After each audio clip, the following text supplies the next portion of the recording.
செலவுகள்ல போனுச்சுன்னு சொன்னா தேடிய லாபம் வரும். அந்த தேடிய லாபத்தை தான் நாங்க என்ன செய்ய போறோம் அப்படின்னு சொன்னா பிரிச்சு கொடுக்க போறோம். சரியா? அந்த தேடிய லாபத்துக்கு நாங்க என்ன செய்ய போறோம்னு சொன்னா பிரிச்சு கொடுக்க போறோம். சரியா? தேடிய லாபத்தை நாங்க என்ன செய்ய போறோம், பிரிச்சு கொடுக்க போறோம். அதுக்கு கீழே பகிர்வு மூலதன வட்டியை கழிச்சு கொடுக்கிறோம், சம்பளத்தை கழிச்சு கொடுக்கிறோம், வார இறுதி மீதிய சூர்யாவுக்கும் ராதிகாவுக்கும் பகிர்ந்து கொடுக்க போறோம். சரியா? இதைதான் ஃபுல்லாவே செய்ய போறோம். இப்ப இந்த கணக்கு கொஞ்சம் செம்மையாக்கள் இருக்கிறதால நான் ஸ்டெப் பை ஸ்டெப்பா வெயிட் பண்ணி நான் சொல்லுவேன் எப்படி செய்யறேன்னு சொல்லி. ஓகே, அப்ப நீங்க என்ன செய்ய மாதிரி கேட்ட மாதிரி பார்த்துட்டீங்கன்னு சொன்னா ஓகேயா இருக்கும். சரியா? அப்ப முதலாவது பாருங்க, 8வது. சரியா? விளக்குதுன்னு நினைக்கிறேன் எல்லாருக்கும். சரியா? இதை போட்டுட்டீங்களா? இதை ஸ்கிரீன்ஷாட் சரியா எடுத்து வச்சுக்கோங்க. சரியா? செஞ்சு பார்க்கணும் கட்டாயம். அப்ப நான் சொல்லக்குள்ள நீங்க என்ன செய்யணும்னு சொன்ன செம்மையாக்கள் உங்களை நான் சொல்லக்குள்ள நீங்க குறிச்சு கொள்ளணும். சரியா? எங்கேயோ ஓகே, எங்கேயோ குறிச்சு வச்சுக்கோங்க. எங்கேயோன்னு சொன்னா என்ன, சுத்தி வீசுறதுக்கு இல்ல, அடுத்த நீங்க கிளாஸ் முடிஞ்ச பிறகு செஞ்சு பார்க்கறதுக்கு குறிச்சு வச்சுக்கோங்க. ஓகே, இல்லைன்னு சொன்னா நீங்க. சரியா? இப்ப பாருங்க, நான் வெயிட் பண்றேன் பாருங்க. முதலாவது வந்து 1/4/2024 சூர்யாவும் ராதிகாவும் சேர்ந்து பங்குடைமை ஒன்றை ஆரம்பித்தனர். அவர்களது வெளிப்பாட்டு நிபந்தனைகள் வருமாறு. அப்ப நீங்க என்ன செய்யணும்னு சொன்னா உங்களோட 2025 லாஸ்ட் நடந்த எக்ஸாம் ஸ்கீம் இருக்குதானே, ஸ்கீம் எடுத்து நீங்க அதுல இருக்க ஃபார்மட் இருக்கும் தானே, பங்குடைமை கணக்கிட்டு சமன்பாடு, அதுகள், இந்த எல்லாத்துக்கும் எல்லா கணக்குக்கும் ஒரு ஃபார்மட் இருக்கு. கம்பெனி அந்த ஃபார்மட்டுகள் ஸ்கீம்ல உள்ளதை பாருங்க. ஓகே, ஸ்கீம்ல உள்ளதை பார்த்தா அந்த ஃபார்மட்டை பழகுங்க, அந்த ஃபார்மட்டை பழகிட்டு போங்க. சரியா? சும்மா ஓல்டு அப்படி எல்லாம் போகக்கூடாது. ஸ்கீம்ல உள்ளதை பார்த்துருக்காங்க நீங்க சொன்னா பார்த்தா தெரியும், அப்படியே பழகுங்க. ஓகே, அப்ப அதுல வந்து இந்த பங்குடைமை இந்த பேரை எப்படி கொடுத்துருக்காங்க. சும்மா 2 பேர் இருந்தா ஏபி பங்குடாமையும் நம்முடைய நடந்ததுக்கான லாப பகிர்வு கணக்கு உட்பட வருமான கூட்டுன்னு சொல்லி எழுதாங்க. சரியா? அப்ப அப்படி நீட்டா எழுதி கொடுத்தீங்கன்னு சொன்னா அதுக்கு ஒரு மார்க்ஸ் இருக்கு. ஓகே, அதுக்கு ஒரு மார்க்ஸ் இருக்கு. முதலாவது பாருங்க, ஒவ்வொரு பங்காளரும் மாதாந்திர சம்பளமாக 30,000 ரூபாய் பெறுவதற்கு உரித்துடையவர்கள். அப்ப மாதாந்திரம் 30,000 ரூபாய் பெறுவதற்கு உரித்துடையவர்கள் சொன்னா ஒரு மாசத்துக்கு 30,000, 12 மாசத்துக்கு எவ்வளவா இருக்கும் எழுதி வச்சுக்கோங்க. 12 மாசத்துக்கு 12 36 360 இருக்கும். சரியா? அது இருக்கட்டும். நாங்க செம்மையாக்கள் செஞ்சுட்டு கிளம்ப இருக்கோம். இருக்கட்டும், எழுதி வச்சுக்கணும். 360 2 பேருக்கும் 360 அதாவது 3,60,000 சம்பளம். பங்காளர்கள் தமது மூலதனத்திற்கு வருடாந்தம் 10% வட்டி பெறுவதற்கு உறுதியுடையவர்கள். இப்ப வருடாந்தம் 10% வட்டி பெறுவதற்கு உறுத்துடையவர்கள். அப்ப மூலதனத்துக்கு வருடாந்தம் 10% வட்டி பெறுவதற்கு உறுத்துடையவர்கள் சொன்னா அதுல இருக்கு அவங்களுக்கு கொண்டு வர மூலதனத்துக்கு வட்டி 10%. அப்ப அதை நீங்க போட்டுட்டு பகிர் கணக்குல நீங்க இதுல கொண்டு போட்டீங்கன்னு சொன்னா சரியா இருக்கும் நடைமுறை கணக்குல. சரியா? நடைமுறை கணக்கு இன்னும் பெருசா இருக்குது. என்ன? சரியா? டக்குன்னு அடிச்சு விட ஒரு நிமிஷம் தாங்க. ஏன்னு சொன்னா எனக்கு வந்து அது ஜோங்க சரியா? அணி ரெடி கஷ்டம். சரியா? அடிக்கிறேன். சரி முடியும். சரி, சூர்யா சரியா?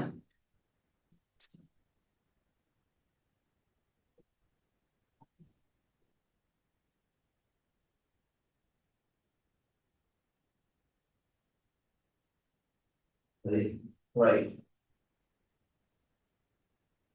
சரி, இப்ப பாருங்க, அடுத்தது வந்து லாப நட்டங்களை வந்து சூர்யாவும் ராதிகாவும் 2:1 என்ற விகிதத்தில் பகிர்றாங்களாம். அப்ப 2:1 சொன்னா மொத்தம் எவ்வளவு? 3. 2 1 2 கொடுத்தா 3. அப்ப 3ஆல வார லாபத்தை என்ன செய்யணும்? மூலதன வட்டி சம்பளம் எல்லாம் கழிச்சு வார லாபத்தை 3ஆல பிரிச்சுட்டு 2 வார வரைக்கும் 2, அத வாரத்தை 2ஆல பெருக்கி 2ம் அந்த உருண்டை அந்த ஒரு ஆளுக்கும் கொடுத்தீங்கன்னு சொன்னா சரி. Okay, easy. நான் இந்த சின்ன சின்ன இடத்துல எல்லாம் சொல்லிட்டு போவேன். பங்காளர்களினால் வழங்கப்படும் கடன்களுக்கு வருடாந்தம் 9% வட்டி பெறுவதற்கு உறுத்துறை. அப்ப யாரு? பங்காளர் கம்பெனிக்கு கொடுத்த பங்குடைமைக்கு கொடுத்த கடனுக்கு வந்து வருஷத்துக்கு 9% வட்டி பெற உறுத்துடையவர்கள் சொல்றாங்க. ரைட். இப்ப அப்படியே போவோம் பாருங்க. சும்மா அதை வாசிக்கிறேன். பரிச்சை மீதி முடிவென்றான பரிச்சை மீதி வருமாறு ஆதரவுக்கு ஒரு உபகரணம் தந்திருக்காங்க. மூலதன கணக்கு சூர்யாவும் இவருக்கும் தந்திருக்காங்க. அப்ப அதுல வந்து சூர்யா 2000, அவர் 1000 மூலதன கணக்கு. அதை அமௌண்ட் போட்டுருக்கீங்க 1000, ஏன்னா ஸ்பேஸ் இல்ல. 1000, 2000. ஓகே, 2000, 1000. இப்போ விற்பனைகள் தந்திருக்காங்க, கொள்வனவு தந்திருக்காங்க, வியாபார வருமதிகள், அதாவது கடன் பட்டோர் வியாபார வருமதின்னு சொன்னா காசு கட்டுப்பாட்டு கணக்கு மீதி அப்படின்னா காசு மீதி. விற்பனை விநியோக செலவுன்னு சொன்னா செலவுகள், அதுக்கு உள்ளவார அந்த செலவு. நிலையான வைப்பு செலவு, சரியா, அதுவும் ஒரு செலவு. நிலையான வைப்பு சொன்னா ஸ்டாண்டிங் ஆர்டருக்காக செய்த செலவு. ஓகே.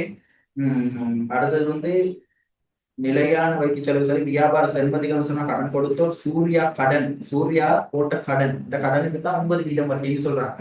அப்ப சூர்யா எப்ப கடன் போட்டிருக்காரு பாருங்க, 2022 8ஆம் மாசம் 1, 8ஆம் மாசம் 1 தான் கடன் போட்டிருக்காரு. இப்ப கணக்கு எப்ப கேட்டிருக்காங்க, 2025 3/31. அப்ப 2022 8ஆம் மாசம். இப்ப அது பிறகு செய்வோம், வாசிப்போம். சம்பளம் வந்து செலுத்தியது, சூர்யா செலுத்திய சம்பளம் வந்து 200, செலுத்திய கடன் வட்டி 30, செலுத்திய மூலதன வட்டி 100, செலுத்திய வாடகை 100, மொத்த உரிமையாமே சரி மொத்தம் தந்துக்காங்க. இப்ப முதலாவதுக்கு போறேன். இப்ப நான் ரீட் பண்ணி ஒரு டைம் ஒண்ணு தருவேன், ரீட் பண்ணிட்டு ஒரு டைம் ஒண்ணு தருவேன்.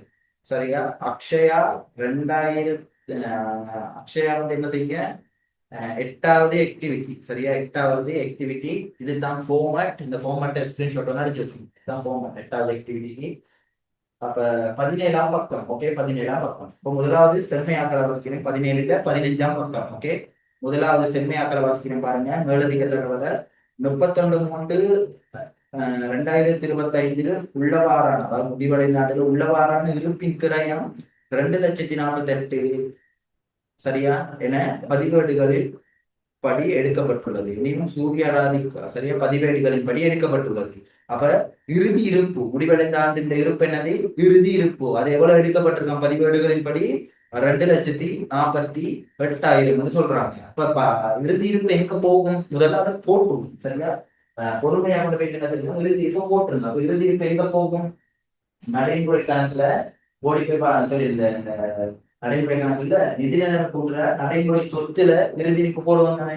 அப்ப அதுல எழுது முதலாவது இறுதி இருப்புன்னு சொல்லி, இறுதி இருப்பு, சரியா, இருப்பு எவ்வளவு, 2,48,000. ஓகே, 2,48,000 போட்டுருக்கு. வேற எங்க வரும் இறுதி இருப்பு, விற்பனை கிரயத்துல கொள்வனவு தந்திருந்தாங்க எங்களுக்கு பரிச்சை மீதியில. கொள்வனவு எழுதுங்க, சரியா, கொள்வனவு. அதுல இருந்து நாங்க என்னத்தை கழிக்க போறோம், பற்று என்ன சரியிருந்தா பற்ற கழிப்போம், பொருள் பற்று என்ன சரியிருந்தா பற்ற கழிப்போம். அப்புறம் என்னத்தை கழிப்போம், இறுதி இருப்பையும் கழிப்போம். சரியா? அப்ப இறுதி இருப்ப கழிப்போம் தானே. இப்ப இறுதி இருப்ப எழுதணும், இறுதி இருப்ப எழுதுங்க கழிப்போம்னு சொல்லி. அப்ப எவ்வளவு இறுதி இருப்பு, இறுதி இருப்பு, சரியா, இவ்வளவு 2,48,000 கழிப்போம். ஓகே, 2,48,000, சரியா, மேல போடலாம். வேற எங்க வரும், இதுலயும் அங்கேயும் வரும். கொள்வனவுல இருந்து மற்றதெல்லாம் அப்படியே வச்சு செஞ்சுட்டு போவோம். சரியா? அப்புறம் அதிலே பாருங்க, எனினும் சூர்யா ராதிகா மாதாந்தம். சரியா? சூர்யா ராதிகா மாதாந்தம், மாதாந்தம். அப்ப ஒவ்வொரு கோயில மாசம். சரியா? அதாவது ஒவ்வொரு மாதத்துக்கு நான் சொல்றது மாதாந்தம் அப்படின்னு சொல்லி. மாதாந்தம் 2000 பொருட்கள் பற்றிருந்தாங்க. அப்ப மாதாந்தம் 2000 பொருட்கள் பற்றிருந்தாங்க சொன்னா, ஒரு மாசத்துக்கு 2000 சொன்னா 12 மாசத்துக்கு எவ்வளவு பற்றி இருப்பாங்க ஒரு ஆள். சரியா? எவ்வளவு பற்றி இருப்பாங்க, 24,000. மாசத்துக்கு 2000 சொன்னா 12 மாசத்துக்கு 24,000. அதே மாதிரி 2 பேரும் பட்டிருக்காங்க தானே. சரியா? அப்ப 2 பேரும் பற்றிருந்தா மொத்த பற்று எவ்வளவு, பொருள் பற்று தானே, பொருட்கள் தானே பற்றிருந்தாங்க, இந்த பொருட்கள் பற்றிருந்தாங்க. சரியா? பொருள் பற்று தானே. சரியா? இப்ப உங்களுக்கு சிம்பிளா நான் சொல்றேன் பாருங்க, 2 பேரும் 2000 படி பற்றி இருந்தார்கள். சரியா? அப்ப ஒரு ஆள் எவ்வளவு பற்றிருக்காங்க, 24,000 வருஷத்துக்கு பற்றிருந்தாங்க. ஓடுங்க நடைமுறை கணக்குக்கு, நடைமுறை கணக்கு போடுங்க. பற்றுன்னு சொல்லி வரவுல எழுதுங்க.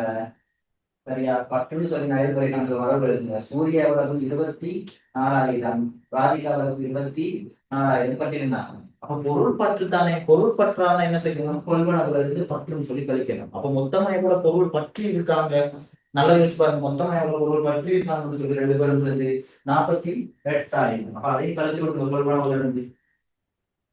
சரியா? பற்று எவ்வளவு, 48,000. சரியா? இல்லைன்னு நினைக்கிறேன். சரியா? பற்றுன்னு சொல்லி 48, சரியா? 48, சரியா? கழிச்சு விடுங்க. சரியா? அவ்வளவுதான். அது சரிதானே? அதுல டவுட் இருக்கா யாருக்கும்? அது யாருக்கும் டவுட் இருக்கா? இல்லைன்னு நினைக்கிறேன் நான். சரியா? அது யாருக்கும் டவுட் இருக்காது. ஓகே, அவ்வளவுதான். அடுத்தது பாருங்க, இங்கே போட்டாச்சா அங்கேயும் போட்டாச்சு. சரியா? பற்று சொல்லி காட்டியது 2020-25, அதாவது 2025 ஜூன் மாதம் பொருட்கள் விநியோகம் செய்வதற்கான விற்பனைக்கான கட்டளை பணம். விற்பனைக்கான கட்டளை பணம்னா என்ன? விற்பனைக்கான கட்டளை பணம். ஓகே, சரியா?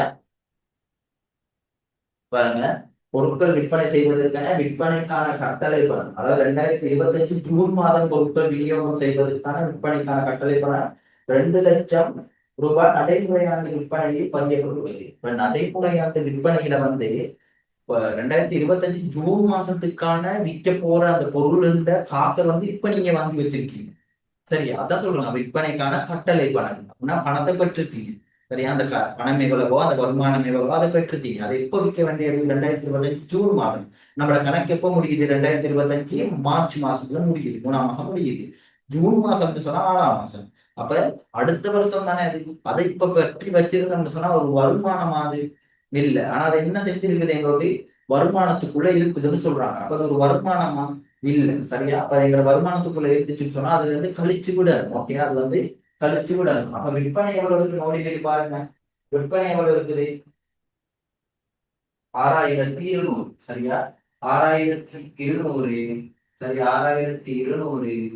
சரி, அதுல இருந்து கழிச்சு விடுங்க அந்த 200. ஓகே, அந்த 200 கழிச்சு விடுங்க. இதுக்குள்ள எழுதணும், எழுத இடம் இல்லாம எழுதுங்க. 6,200 கழிச்சு விடுங்க. 200 கழிச்சா எவ்வளவு? 6,000 வரும். சரியா? 6,000 வரும். சரியா? 6,000 வரும். சரியா? அது போய் போடாதீங்க. வேற என்ன சரி செம்மையாக இருந்தா செஞ்சுட்டு போடுங்க. சரியா? வேற என்ன சரி செம்மையாக இருந்தா செஞ்சுட்டு போடுங்க. சரியா? 6,000 வருது. சரியா? அப்புறம் நல்லா யோசிச்சு பாருங்க.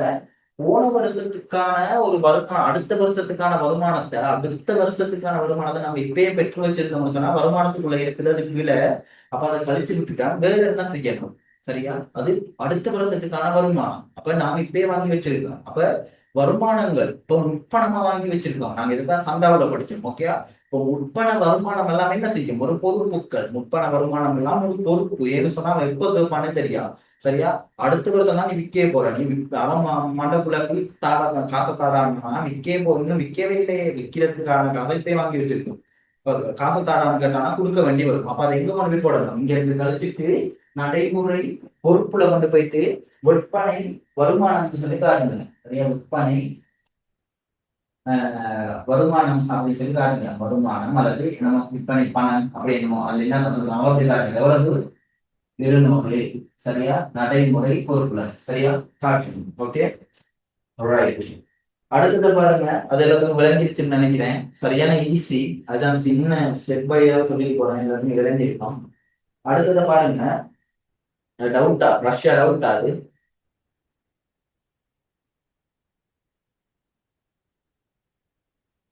Russia doubt. அது இன்னொரு தடவை கொஞ்சம் சொல்லித்தாங்களே. என்னன்னு சொன்னாங்கன்னா ஒரு விற்பனை வருமானம் தானே, ஒரு விற்பனை வருமானம். அப்ப அடுத்த வருஷம் தானே 2025 ஜூன் மாசத்துக்கான வருமானத்தை, கட்டளை பணத்தை, கட்டளைன்னு சொன்ன என்னது அவங்க அடுத்த வருஷத்துக்கு ஜூன் மாசத்துக்கு ஒரு விற்பனை வந்து கேட்டிருக்காங்க. நம்ம கிட்ட இருந்து இவ்வளவு பொருட்கள் தேவைன்னு சொல்லி கேட்டிருக்காங்க. அதான் கட்டளை. கட்டளை. அந்த கட்டளைக்கான பணத்தை இப்ப பெற்றிருக்கீங்க. சரியா? பெற்று இந்த வருஷத்துக்கான வருமானம் இருக்கு இந்த 6,200, அதுக்குள்ள அந்த 200 அடைக்கிட்டீங்கன்னு சொல்றாங்க. சும்மா யோசிச்சு பாருங்க. அடுத்த வருஷத்துக்கான வருமானத்தை இந்த வருஷத்துக்கான வருமானத்துக்குள்ள காட்டணும். அடுத்த வருஷம் சொன்னா 2025 ஜூன் மாசத்துக்கான வருமானம் கணக்கு போக முடியுது. 2025 பாருங்க, இப்பதான் ட்ரிஷா வரும். ஏன் உங்களுக்கெல்லாம் கிளாஸோ? சரி, கிளாஸ் தெரியல. வீடியோ கிடைக்கும். வீடியோ என்ன நடக்கும்னு தெரியாது. வீடியோ போடுவேன் நான். ஒரு வீடியோ மிஸ் ஆகுது தான். யோசிச்சு பாருங்க. ரஷ்யா அடுத்த வருஷத்துக்கான வருமானத்தை நாங்க இப்ப பெற்று வச்சிருந்தோம்னு சொன்னா சரியா? பிழை தானே, இந்த வருஷத்துக்கான வருமானமா காட்ட இயலாது தானே. இப்ப அதனால நான் ஓடி கட்டியதுல இருந்து கழிச்சு விடுவோம். ஏன்னா இந்த வருஷத்துக்கான வருமானமா காட்டவே இயலாது. ஏன்னு சொன்னா முற்பணமா பெற்று வச்சிருந்தோம்னு சொன்னா அது ஒரு பொறுப்பு. ஏன்னு சொன்னா முற்பணமா பெற்று வச்சிருந்த ஒரு பொறுப்பு. அவன் அவங்கிட்ட நான் அடுத்த வருஷம் ஜூன் மாசத்துக்கு உனக்கு 2 லட்சத்துக்கான பொருட்களை தாரேன் அப்படின்னு சொல்லி 2 லட்சத்துக்கான பொருட்களை தாரேன் அப்படின்னு சொல்லி நாங்க என்ன செய்யலாம், அவங்ககிட்ட 2 லட்சம் காசை வாங்கிட்டோம். சரி, அவனும் தந்துட்டான். அடுத்த வருஷம் ஜூன் மாசம் தான்னு சொல்லி தந்துட்டான். அப்படி நல்லா யோசிச்சு பாருங்க, தந்துட்டான். அவன் ஒரு கிறுக்கு பிடிச்சி இன்னும் பொருளே நம்ம கொடுக்கல, பொருளை எப்போ கொடுப்போம், ஜூன் மாசம் தானே கொடுப்போம். அப்ப கிறுக்கு பிடிச்சி காசு தான் அப்படின்னு சொல்லி கேட்டான். நான் என்ன செய்யணும், கொடுக்கணும் தானே. அப்ப அதை ஓடி வந்து நம்ம ஒரு வருமானமா காட்ட இயலாது தானே. வருமானமா காட்ட இயலாது. அப்ப நீங்க என்ன செய்ய போறீங்க, எங்க வருமானத்துல இருந்து அதை என்ன செய்ய போறீங்க, கழிக்க போறீங்க. சரியா? விளைவிச்சா அப்ப எங்க வருமானத்துல இருந்து கழிப்பீங்க. கழிச்சுட்டு என்ன செய்யணும், அது ஒரு பொறுப்பு. ஏன்னு சொன்னா அவன் எப்ப கேட்பானே தெரியாது. அப்ப அதனால கொடுக்க வேண்டி வரும். அதனால பொறுப்புல ஒரு பேர் நடைமுறை பொறுப்புல இருபது பொறுப்பா காட்ட போறீங்க. ஓகேயா? விளைவிச்சா? ஓ சரி. சுவர் தானே என்ன? ஓ ஓகே, நீங்க டவுட்டா இருந்தா திரும்ப வீடியோ பாருங்க. ஏன்னா 2 தடவை சொல்லியிருக்கேன் இப்படி இப்படிதான் செய்யற இந்த இதெல்லாம் வரும் வீடியோல. சரியா? திரும்ப பாருங்க விளங்கும். ஓகே, திரும்ப பாருங்க விளங்கும். நல்லா யோசிச்சு பாருங்க. அடுத்த வருஷத்துக்கான வருமானத்தை இப்ப வாங்கி வச்சிருந்தோம்னு சொன்னா, வருமானம் சொன்னா காசு, அந்த காசை வாங்கி வச்சிருக்கோம். அவன் திருக்கு பிடிச்சி காசு எப்போ கேட்பானே தெரியாது. நாம அதை ஓடி போயிட்டு இந்த வருஷத்துக்கான வருமானமா காட்டக்கூடாது. ஏன்னா அவன் எப்போ கேட்பானே நமக்கு தெரியாது. கேட்டுருவான் அப்படின்ற டவுட்ல நம்ம என்ன செய்யணும், ஓடி போயிட்டு ஒரு பொறுப்பா தான் காட்டணும். முற்பண வருமானங்கள் எல்லாம் என்ன செய்யணும், ஒரு பொறுப்பு. முற்பண வருமானம் எல்லாம் ஒரு பொறுப்பு அப்படின்னு சொல்லி பொறுப்புல காட்டணும். ஓகே, கிளியரா விளங்கிக்கும். அடுத்தது பாருங்க, 1/10/2024. சரியா? எப்ப கணக்கு தொடங்குது, 1/4/2024 தொடங்குது. தொடங்கி 6 மாசத்துல என்ன செய்யறாங்கன்னு சொன்னா, அதான் 1/10/2024 சூர்யாவின் கட்டிடத்தில் வியாபாரம் மாற்றப்பட்டது. அப்ப அந்த சூர்யா இருக்கிற பங்காளர் அவரோட கட்டிடத்துக்கு எல்லா சாமான் விட்டு விட்டு எல்லாத்தையும் எடுத்துட்டு போயிட்டு அவன் ஒரு பில்டிங்ல ஓபன் பண்ணிட்டாங்க கடையை. சரியா? கடையை அவன் பில்டிங்ல ஓபன் பண்ணிட்டாங்க. அதான் சொல்றாங்க மாற்றப்பட்டது. அன்றிலிருந்து மாதம் 20,000 செலுத்தப்பட வேண்டுமா. சூர்யாவுக்கு என்ன செய்யணுமா, அன்றிலிருந்து மாசம் 20,000 செலுத்தப்பட வேண்டும் என்று சொல்றாங்க. இப்ப சூர்யாவுக்கு எவ்வளவு செலுத்தணும் மாசம், 20,000 படி. வருடம் அதாவது 6 மாசம் தானே, 6 மாசம் தானே.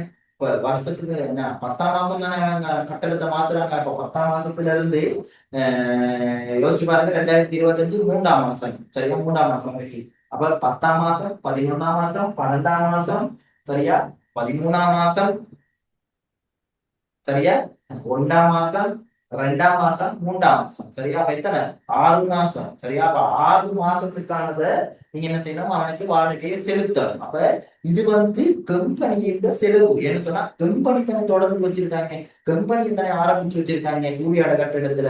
அப்ப சூர்யாவுக்கு கம்பெனி ஒரு செலவாக செலுத்தணும். சரியா? சூர்யாவுக்கு கம்பெனி அதை ஒரு செலவா செலுத்தணும். எவ்வளவு எவ்வளவு செலுத்தணும், எவ்வளவு செலுத்தணும், 20,000 படி 6 மாசத்துக்கு. அப்ப எவ்வளவு, 20,000 படி 6 மாசத்துக்கு எவ்வளவு, 1,20,000. சரியா? இதுல எல்லாம் டவுட் படக்கூடாது. 1,20,000 6 மாசத்துக்கு. அப்ப என்ன செய்யணும், வாடகை செலவு அப்படின்னு சொல்லி செலவுகள் எழுதுங்க. கம்பெனி செலுத்தணும் தானே. அப்ப வாடகை, சரியா, வாடகை அப்படின்னு சொல்லி சூரியன் சொல்லி எழுதணும். சரியா? கிளியரா இருக்கும். சரியா? சூர்யா எவ்வளவு, 1,20,000 சூர்யாவுக்கு செலுத்தணும்.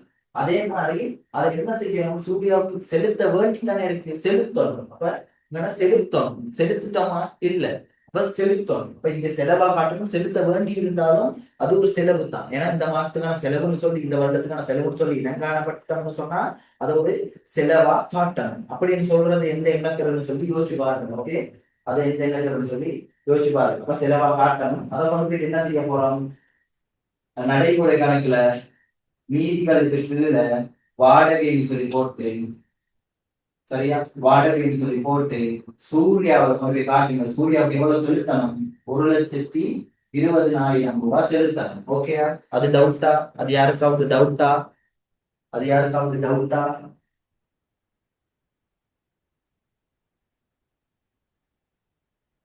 விளங்குச்சுன்னு சொன்னா அப்படி காட்டுங்க பாப்போம். மிதுசினி விளங்குச்சா, அப்படி காட்டுங்க விளங்குச்சுன்னு சொன்னா. விளங்குச்சண்ணா. ஓகே. யாருக்கு விலங்கலன்னு சொல்லி நான் பார்த்துருக்கேன். கை காட்டாத அளவுக்கு விலங்கல. கபிலாஸ் விலங்கலையா தம்பி? நான் இங்கிட்டு நடைமுறை கணக்குல போடுறது விலங்குதானா ஏன்னு தெரியும். உள்ள போறேன் நானே. நான் அப்ப அதான் சொன்னேன், விலங்கலன்னு சொன்னா கேட்கணும். தம்பி இங்க வந்ததுக்கு என்ன காரணம்? எப்படியாவது என்ன சரி செஞ்சு ரிசால்ட் எடுக்கணும். அப்ப நீங்க என்ன செய்யணும்? இணைய போட்டு புளிஞ்சு எடுக்கணும். நீங்க என்ன டவுட்னாலும் கேட்கலாம். ஓகே, கேட்கணும். இப்ப நான் எனக்கு கஷ்டம் தான் கேட்டுட்டே இருக்கேன். நீங்க யோசிச்சு பாருங்க தம்பி, வாடகை வந்து என்னன்னு சொன்னா அவன் பில்டிங் சரியா, யாரு சூர்யாட பில்டிங்ல கொண்டு போயிட்டு இப்ப நீங்களும் சூர்யாவோட ஃப்ரெண்டுன்னு வைங்களேன். அப்ப நீங்க ரெண்டு பேரும் பிசினஸ் செஞ்சுட்டு போறீங்க, எங்கேயோ ஒரு பில்டிங்ல ரெண்டுக்கு எடுத்து செஞ்சுட்டு போறீங்க. அப்ப ரெண்டுக்கு எடுத்து வேற ஒரு பில்டிங்ல செஞ்சுட்டு போறீங்க. அப்ப யோசிச்சு பாருங்க, அவனுக்கு ரெண்ட் கொடுப்பீங்க தானே, வேற ஒரு பில்டிங் அதான் ரெண்ட் கொடுப்பீங்க தானே. அப்ப மாசம் கரண்ட் பில் கட்டுற மாதிரி ரெண்ட்டும் கொடுப்பீங்க. அப்ப ரெண்ட் எல்லாம் என்ன செய்யும்? ஒரு செலவு. நார்மலாவே இந்த பிசினஸ் செஞ்சுட்டு போறதுக்கான ஒரு செலவு. அப்ப செலவுன்னு சொல்லி உங்களுக்கு விளங்கி இருக்கும், அது வந்து ஒரு செலவு. இப்ப என்ன செஞ்சுட்டாங்கன்னு சொன்னா, ஓடி வந்து சூர்யா ஒரு பில்டிங் ஒன்று வச்சிருக்கான், அந்த பில்டிங்க்கு மாத்திட்டாங்க. அப்போ உங்களோட ஃப்ரெண்டு பில்டிங்க்கு மாத்திட்டீங்க பிசினஸ். மாத்தினாலும் அவன் சும்மா கொடுப்பானா பில்டிங்க? அவன் வேற யாருக்காவது கொடுத்திருந்தா காசு கிடைக்கும். இப்ப சும்மா கொடுப்பானா? இல்ல. அப்ப அவன் சொல்றான், எனக்கு மாசத்துக்கு 20,000 வேணும்னு சொல்லி. அப்ப எப்ப அவன் பில்டிங்க்கு மாத்துறீங்க? 10ஆம் மாசம் மாத்துறீங்க. அப்ப 10ஆம் மாசத்துல இருந்து 3ஆம் மாசம் வரைக்கும் பாருங்க, 6 மாசம் இருக்குது. அப்ப 6 மாசத்துக்கு அவன் வாடகைக்கு இருக்கிறான். இப்போ ஒரு மாசத்துக்கு 20,000 சொன்னா 6 மாசத்துக்கு 1,20,000 அவனுக்கு செலுத்தணும் வாடகையா. அப்ப அதுவும் ஒரு பங்குடைமையின் செலவு தானே. அதுவும் ஒரு செலவு தானே. நார்மலா மின்சாரமான செலுத்திட்டு போற மாதிரி நீங்க அதையும் ஒரு செலவா காட்டணும் தானே. அதையும் செலவா காட்டிட்டு தானே லாபத்தை எடுத்தீங்க. லாபமான நட்டமான சொல்லி அது விளங்கிச்சா உங்களுக்கு? செலவா காட்டணும். ஓ அண்ணா விளங்குச்சு. ஓகே. இப்ப அதை ஏன் நடைமுறை கணக்குல கொண்டு போய் போடுறோம்னு சொன்னா, அத இங்க ஒரு செலவா காட்டிட்டோம். அதே மாதிரி அத இதுல வந்து செலவா காட்டிட்டோம், அவ்வளவுதான். ஜஸ்ட் செலவா காட்டியிருக்கோம், இன்னும் செலுத்தல. சரியா? இன்னும் செலுத்தல தம்பி. செலுத்தினா என்னது? காசா செலுத்தப்பட்டிருச்சுன்னு அர்த்தம். இன்னும் செலுத்தல, சும்மா செலவா காட்டியிருக்கோம் நம்ம, அவ்வளவுதான். செலவா காட்டியிருக்கோம். இப்ப நடைமுறை கணக்குல ஏன் கொண்டு போய் காட்டணும்னு சொன்னா, சூர்யாவுக்கு ஒரு அது செலுத்த வேண்டிய ஒரு செலவு தானே. அப்ப சூர்யாவுக்கு செலுத்த வேண்டிய செலவை வந்து இந்த நடைமுறை கணக்குல என்னென்ன வரும், என்னென்ன கணக்கு, இப்ப சும்மா யோசிச்சு பாருங்க, சம்பள கணக்கு, மூலதன வட்டி கணக்கு, இந்த மாதிரி அவ்வளவு கணக்குகளையும் தனித்தனியா நமக்கு அடிக்க இயலாது தானே. அதே மாதிரி பங்காளர்களுக்கு கொடுக்க வேண்டியதுகள் தானே இந்த கணக்குல படிப்போம். இப்ப பங்காளர்கள் அது நடைமுறை கணக்கு. இப்ப பங்காளர்களுக்கு என்னென்ன நம்ம கொடுக்கணுமோ அதெல்லாம் இந்த கணக்குல கொண்டு வந்து போடுவோம். சரியா? என்னென்ன கொடுக்கணுமோ அதெல்லாம் இந்த கணக்குல கொண்டு வந்து போடுவோம். சரியா? அதே மாதிரி அவனுக்கு கொடுக்க வேண்டியது தானே இந்த வாடகை. அவனுக்கு கொடுக்க வேண்டியது தான் இந்த வாடகை. அப்ப நார்மலா மூலதன வட்டியெல்லாம் இங்க கொண்டு போய் போடுற மாதிரி, ஏன்னா அவனுக்கு கொடுக்கணும். அதே மாதிரி இதையும் அவனுக்கு கொடுக்கணும் தானே. கொடுக்கணும்ன்றதாக வாடகை சொல்லி கொண்டு போய் போடுவீங்க. அது விளங்குச்சா? அப்ப எப்படி இரட்டைப்பதி வரும்? இங்க லாபத்துல இருந்து எடுத்து கொடுப்பீங்க, இங்க வார லாபத்துல இருந்து கழிப்பீங்க. லாபம் வரும், அந்த லாபம் வந்து இதை கழிச்சிட்டு தான் வரும் இங்க வார தேடிய லாபம். அப்ப லாப நட்ட கணக்கு வரவு, லாப நட்ட கணக்கு வரவு, நடைமுறை கணக்கு சூர்யா வாடகைன்னு சொல்லி செலவு பதிப்போம். அதான் இரட்டைப்பதி. விளங்குச்சா கபிலாஸ்? விளங்குல?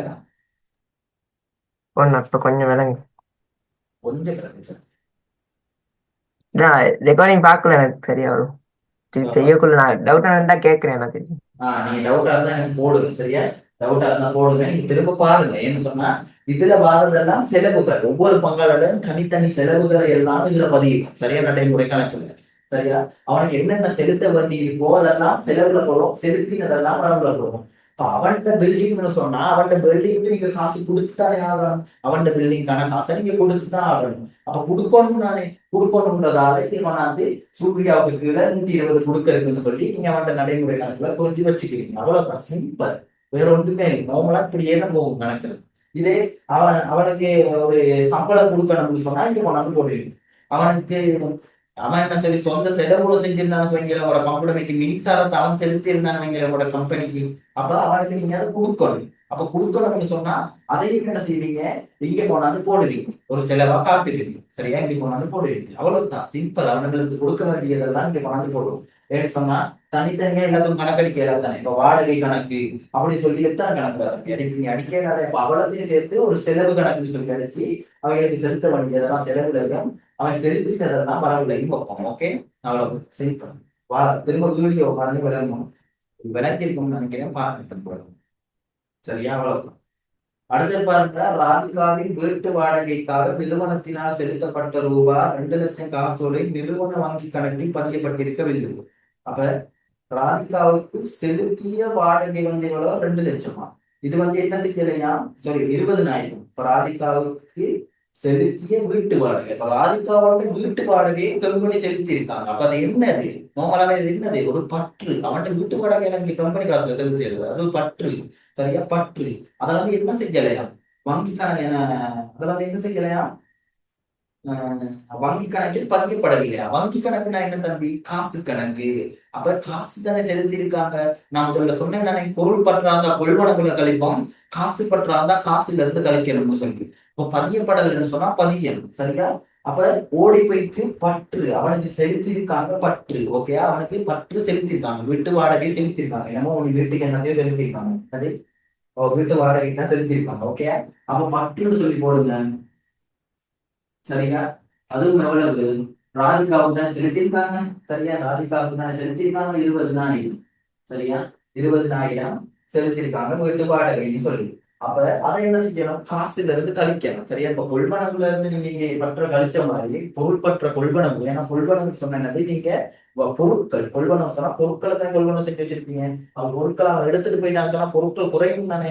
பொருட்கள் குறையும் சொன்னா நீங்க கொள்வனவு செஞ்சது குறையும் தானே. அதுல இருந்து கழிக்கும். அதே மாதிரி காசு நீங்க வச்சிருக்க காசுல இருந்து அவன்கிட்ட வீட்டு வாடகையை செலுத்திட்டீங்கன்னு சொன்னா உங்களோட காசு குறையும் தானே. அப்ப பதியல் தான் இங்க சொல்லிருக்காங்க. வங்கி கணக்கில் பதியல். வங்கி கணக்குன்னு சொன்னா காசு கணக்கு. காசு கணக்குல பதியல் சொல்றாங்க. அப்ப நீங்க என்ன செய்யணும்? பதியல். எப்படி பதியணும்? அங்க இருக்க காசு கணக்குல இருந்து இதுல எவ்வளவு எடுத்துட்டு போயிருக்காங்க? 20,000. அந்த 20,000 கழிச்சு விட்டீங்கன்னு சொன்னா ஓகே. அப்ப காசு கணக்கு. காசு என்ன? ஒரு நடைமுறை சொத்து. காசு என்ன? ஒரு நடைமுறை சொத்து. ஓடி போயிட்டு காசுன்னு சொல்லி எழுதுங்க. நடைமுறை சொத்துல காசு. சரியா? காசுன்னு சொல்லி எழுதுங்க. எழுதிட்டு எவ்வளவு காசு இருக்குன்னு ஓடி போய் பாருங்க. எங்களோட பரீட்சை மீதியில காசு இருக்குது. காசு கட்டுப்பாட்டு மீதி சொல்லி இருக்குது. 4,60,60,000 இருக்கு. சரியா? 4,60,60,000 இருக்கு. அதுல இருந்து என்ன செய்யணும்? கழிக்கணும். எவ்வளத்தை? 20,000 கழிக்கணும். ஓகே, அதுல இருந்து என்னத்தை? 20,000 கழிக்கணும். சரி, அதுல இருந்து 20,000 கழிக்கணும். இப்படி இதுக்குள்ள எழுதி வச்சுக்கோங்க. வேற என்ன சரி வாங்க அதையும் செஞ்சுட்டு தான் டோட்டலா போடணும். ஓகே, கபிலாஸ் விளங்குச்சா? ரஷ்யா விளங்குச்சா?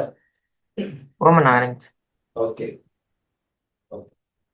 சரியா? ரஷ்யா விளங்கலையாமா?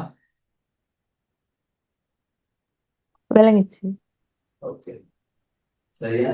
அதையும் கழிச்சுட்டு இங்க போடணும். ஏன்னா காசுல உள்ளடக்கல்னு சொல்றாங்க. அப்ப காசுல கழிச்சுட்டு போடு. சிம்பிள். சரியான சிம்பிள்.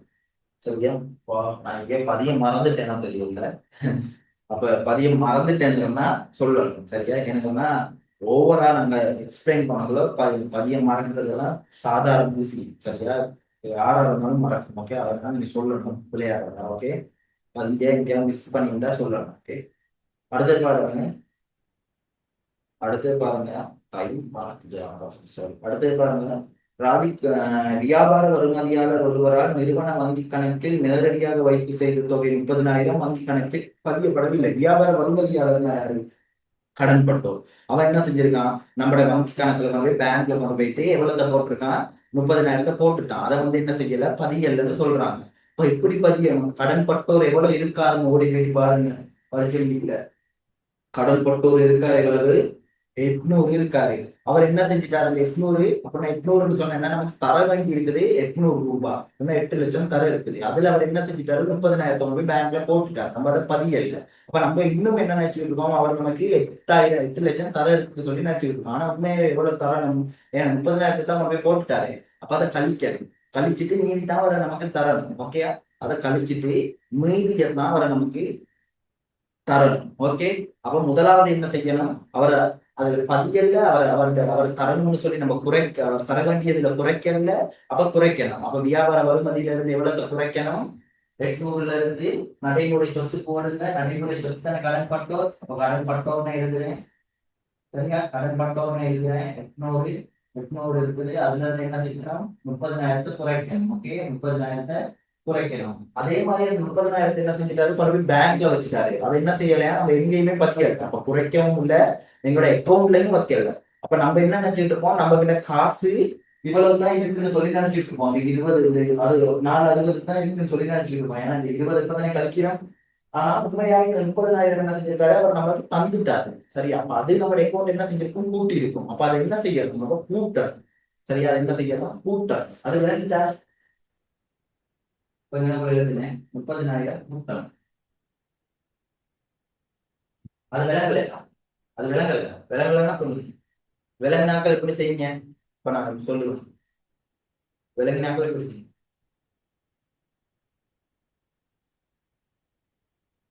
என்னன்னு சொன்ன ரஷ்யா, சிம்பிளா வச்சு ரஷ்யா, ஆஹ் அவர் வந்து நமக்கு வந்து காசு தர வேண்டி இருக்குது 800. நமக்கு தர வேண்டிய ரஷ்யா விளங்கிட்டு அவர் வந்து தர வேண்டிய காசு 800. திரும்ப சொல்றேன், தர வேண்டிய காசு 800. அதுல அவர் 30,000 கொண்டு போய் நம்ம பேங்க் அக்கௌண்ட்ல போட்டாங்க. அதை நம்ம பதியல். இப்போ முதலாவது பேங்க் அக்கௌண்ட்ல போட்டா நம்ம பேங்க் காசு மீதி என்ன செய்யும், கூடும். அப்ப நம்ம என்ன செய்யணும், எங்களை காசு மீதியில பதியாதனால கூட்டணும். அப்புறம் கடன் பட்டம் நமக்கு தர வேண்டிய மீதி எவ்வளவு குறையும், எவ்வளவு குறையும், 30,000 குறையும். ஸ்மிதா பயப்பட வேணாம், உங்களுக்கு எல்லாம் வீடியோ கிடைக்கும். ஓகே, கட்டாகி வராங்க, பயப்பட வீடியோ கிடைக்கும். அப்புறம் எங்கட கடன் பட்டம் மீதி என்ன செய்யும், குறையும். அப்ப நம்ம என்ன செய்யணும், அதை குறைக்கணும். அப்ப நம்ம என்ன செஞ்சிருப்போம், குறைக்காம இருந்திருப்போம். அப்ப குறைச்சிட்டோம். இங்க கடன் பட்டம் மீதி 30,000 குறைச்சிட்டு காசுல கொண்டு 30,000 கூட்டிட்டோம். சரியா? அவ்வளவு சரியான சிம்பிள். அவ்வளவுதான். 18 இப்ப அவ்வளவுதான் இருக்குது. இப்ப ஓடி போன முன்னுக்கு போயிட்டு பாருங்க. ஒவ்வொரு பங்காளரும் மாதாந்தம் சம்பளம் 30,000 ரூபாய் பெற உரித்துடையவர். ஆரம்பத்துக்கு போங்க, ஆரம்பத்துக்கு பயன் பயன் சரியா? ஆரம்பத்துக்கு போங்க. ஒவ்வொரு பங்காளரும் 30,000 தரத்துக்கு 30,000 ரூபாய் சம்பளமாக தரத்துக்கு உரித்துடையவர்னு சொல்றாங்க. இப்ப 30,000 ரூபாய் சம்பளம் நம்ம செலுத்துறதுக்கு உரித்துடையவர்னு சொன்ன மாசம் வருஷத்துக்கு எவ்வளவு, 3,60,000. மாசத்துக்கு 30,000னா வருஷத்துக்கு 3,60,000. எப்படி 12 இருக்கலாம். முதல்ல சொன்னா படிக்க வைக்க சொல்லி, அப்ப சம்பளத்தை உறுதி போடுங்க. 3,60,000, 3,60,000. அதே மாதிரி அங்கே கொண்டு போய் போடுங்க சம்பளம்னு சொல்லி. சரியா? 3,60,000, 3,60,000. ஓகே, அது ஓகே. அடுத்தது ஓடி போய் பாருங்க. பங்காளர் தனது மூலதனத்துக்கு வருடாந்த 10% வட்டிக்கு உறுத்துடையவர்கள் சொல்றாங்க. மூலதன ஆனா சொல்லுங்க. அதுல சூர்யாக்கு சம்பளம் செலுத்திடுவாங்களே. நான் விலங்கல வருமான கூற்றுல செலுத்திய சம்பளம்னு சூர்யாக்கு 200 இருக்கேண்ணா. அதெல்லாம் செய்யணும் தம்பி, அவசரப்படக்கூடாது. சரியா? அவசரப்படக்கூடாது. நாங்க பதிவுகளை வந்து சரியா பதிஞ்சிட்டு போயிடணும். இப்ப அவங்க என்ன சொல்லியிருக்காங்க, 3,60,000 செலுத்தணும்னு சொல்லியிருக்காங்க. ஓடி போயிட்டு இங்க செலுத்தணும் 3,60,000, இங்கேயும் செலுத்தணும்னு சொல்லி காட்டுவீங்க. அப்ப செலுத்தியதை என்ன செய்யணும், இங்க வரத காட்டணும். செலுத்தியதெல்லாம் இங்க வரும், செலுத்த வேண்டியதெல்லாம் அங்க வரும். அப்ப செலுத்தியதை இங்க காட்டணும். அப்ப எல்லாமே கழிப்பட்டு உண்மையாவே அவனுக்கு எவ்வளவு செலுத்தணும்னு சொல்லி கீழே வரும். ஓகே, அவசரப்படக்கூடாது. ஓகே, ஓகேண்ணா, ஓகே. சரியா? சம்பளமும் ஓகே. சரி, மூலதன வட்டி. அடுத்து மூலதன வட்டி ஓடி போய் பாருங்க எவ்வளவு இருக்குன்னு சொல்லி. சூர்யாட வந்து 2,000, ராதிகாட வந்து சரி மூலதனம். சரியா? மூலதனம் பரிச்சை வீதியில இருக்கு. சூர்யாட 2,000, ராதிகாட 1,000 இருக்கு. சூர்யாட 2,000, ராதிகாட 1,000. அதுக்கு எவ்வளவு, 10% சொல்றாங்க. அப்ப அதுக்கு 10% பாருங்க எவ்வளவுன்னு சொல்லி. அதுக்கு 10% பாருங்க எவ்வளவுன்னு சொல்லி. 2,000க்கு வந்து எவ்வளவு, 200. சரியா?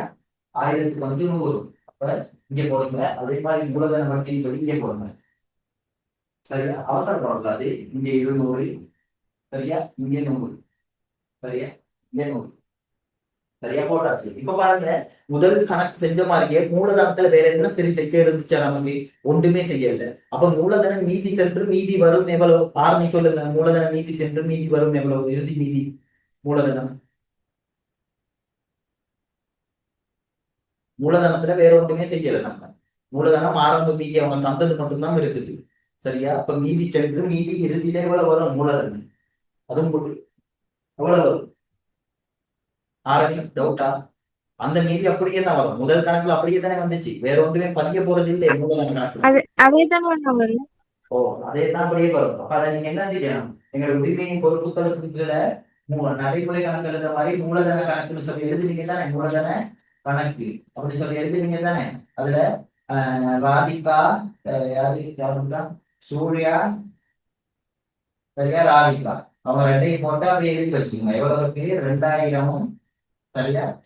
2,000, 1,000. ஓகே, வேற ஒன்றும் நாங்க செய்ய போறது இல்லையா, அதை ஒண்ணுமே செய்யல. அப்ப அதற்கடியே தான் எழுதுனீங்க. 2,000, 1,000. அதை அப்படியே எழுதி வச்சுக்கணும். சரியா? எழுதி வச்சுக்கணும். ஏன்னா மூலதன கணக்கு செய்ய வேண்டிய அவசியம் இல்லை. ஏன்னா மூலதன கணக்கு எழுதிவிட்டா உரிமையான நிலை வரும். இப்போ செய்ய வேண்டிய அவசியம் இல்லை. அதுதான் இது வரும் அப்படியே போட்டிருக்காங்க. ஓகே, சரி. அடுத்தது பாருங்க, பங்காளர்களினால் வழங்கப்படும் கடன்களுக்கு வருடாந்தம் 9% வட்டி பெறுவதற்கு உறுத்துடையலாம். வருடாந்தம் 9% வட்டி பெறுவதற்கு உறுத்துடையலாம் பங்காளர்கள். பங்காளர்களால் வழங்கப்படும் கடன் எவ்வளவுக்கு உழைப்பு பாருங்க. இவர் தான் வழங்குறாரு. யாரு? சூர்யா தான் கடன் வழங்குறாரு. எப்ப வழங்கியிருக்காரு? 2022 8ஆம் மாசம் 1000 ரூபாய் வழங்கியிருக்காரு. அப்ப 2022 8ஆம் மாசம். சரியா? அப்ப 8ஆம் மாசம், 9ஆம் மாசம், 10ஆம் மாசம், 11ஆம் மாசம், 12ஆம் மாசம். சரியா? 12ஆம் மாசம். அப்ப 1ஆம் மாசம் எப்ப தொடங்குது? 2023. சரியா? அப்ப 2023. சரியா? 1ஆம் மாசம், 2ஆம் மாசம், 3ஆம் மாசம். அப்ப அவனுக்குள்ள எத்தனை மாசம் இருக்குது? டோட்டலா 8 மாசம் இருக்குது. 3ஆம் மாசம் வரைக்கும் 8 மாசம். ஏன்னா 3ஆம் மாசத்துல தானே அடுத்த வருஷம் தொடங்கும். 3 மாசம் வரைக்கும் 8 மாசம் இருக்குது. இப்போ 3ஆம் மாசம்னு சொன்னா அடுத்த வருஷம் 2024 3ஆம் மாசம். சரியா? ஒரு வருஷம். 2025 3ஆம் மாசம் 2 வருஷம். அப்ப 2 வருஷமும் 8 மாசம். சரியா? அவர் கடன் கொடுத்து 2 வருஷமும் 8 மாசம். அது விலங்கு செல்லத்துக்கு ஹெல்ப் பண்ணது. விலங்கின டக்குன்னு சொல்லுங்க பாப்போம். அடுத்த லிங்கையும் போடுறேன். அடுத்த லிங்க் போட்டு 10 நிமிஷம் தான் எடுப்பேன் கிளாஸ். ஓகே, எல்லாம் பதிய சொல்லுங்க, நீங்க பேலன்ஸ் பண்ணிக்கோங்க. ஓகே, ரஷ்யா விலங்கலையா? இப்படி வந்துச்சு நீ. ஓகே, விதுசினி விலங்கலையா? டேட் கல் பண்ணது. அண்ணா திருப்பி சொல்லுங்க. நான் திருப்பி. அண்ணா திருப்பி சொல்லுங்க. ஓகே ஓகே, திருப்பி சொல்றேன். இருங்க இருங்க, லிங்க் போடுறேன். அடுத்த லிங்க்.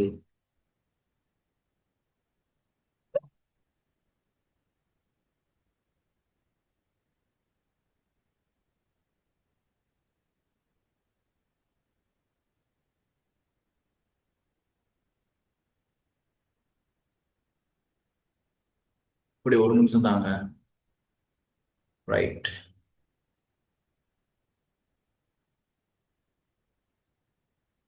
இப்போ ஜாயின் ஆகாங்க. இது கட் ஆகினோன்னு அடுத்த இதை ஜாயின் ஆகி ஓடி வாங்க, ஓடி வாங்க. இல்லை இல்லை, இப்போ ஜாயின் ஆகுங்க. நான் இந்த மீட்டிங்கை கேன்சல் பண்ணுறேன். எல்லாரும் அடுத்த லிங்க்ல ஜாயின் ஆகி ஓடி வாங்க. ஏன்னு சொன்னால் இல்லாட்டி கஷ்டம்.